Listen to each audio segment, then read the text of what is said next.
Pagdating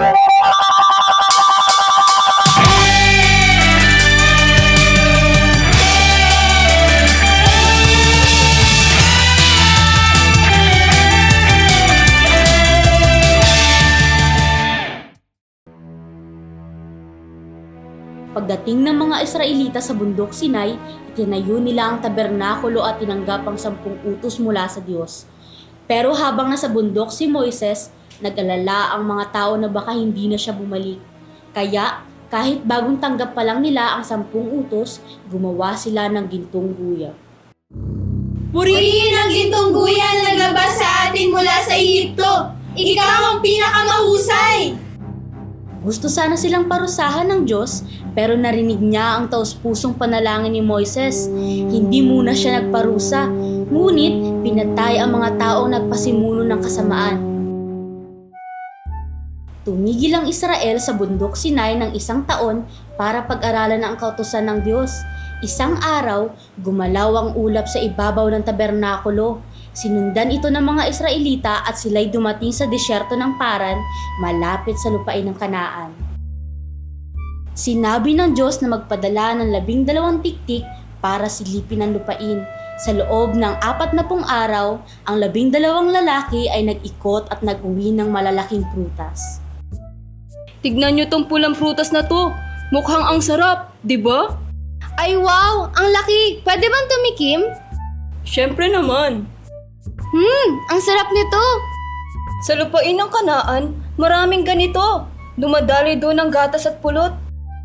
Ay! Ang ganda naman ng lugar na yun! Pero ang mga tao roon ay malalakas. At sobrang lalaki nila, parang mga higante. Aba! Para lang pala tayong nananaginip! Wala tayong laban sa kanila. Para saan pa ang lahat ng pag-aaral natin? Tahimik muna, mga kapatid. Kaya nating sakupin ang lupaing iyon. Tiyak na makakaya natin ito. Ang dali mong magsalita, pero baka matalo tayo. Baka hindi naman ganun kaganda yung lupa. Hindi ko isusugal ang buhay ko para dyan. Oo, puro higante nandun. Lahat sila mukhang sundalo. Ay nako! Sana hindi na lang ako umalis ng Ehipto. Balik na lang tayo. Tama! Kailangan natin ng bagong pinuno. Balik na lang tayo sa Ehipto. Balik sa Ehipto! Balik sa Ehipto! Makinig kayo. Maganda ang lupain na nakita namin. Sulit itong ipaglaban. Huwag kayong matakot, kasama natin ang Diyos. Huwag kayong matakot. Dapat at kayang-kaya natin kunin ang lupaing ito. Tumigil nga kayo, Joshua at Caleb. Wala kayong takot kahit nakita niyo ang mga higante? Hinahamak niyo ba kami dahil hindi kami nakakita?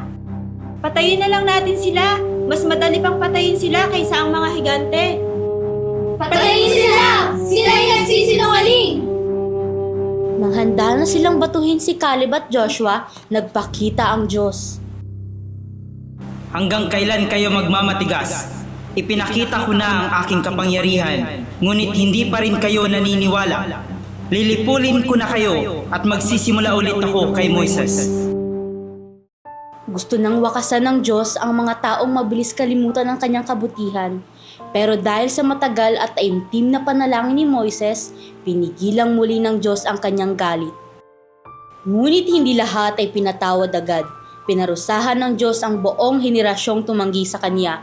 Nagpalaboy sila sa disyerto sa loob ng 40 taon hanggang sa lahat sila'y mamatay. Masakit ang hatol na ito, pero habang ang mga matatandang rebelde ay nawala, isang bagong henerasyon ang unti-unting lumaki. Handang sumunod sa Diyos, ang pag-asa ay hindi tuluyang nawala.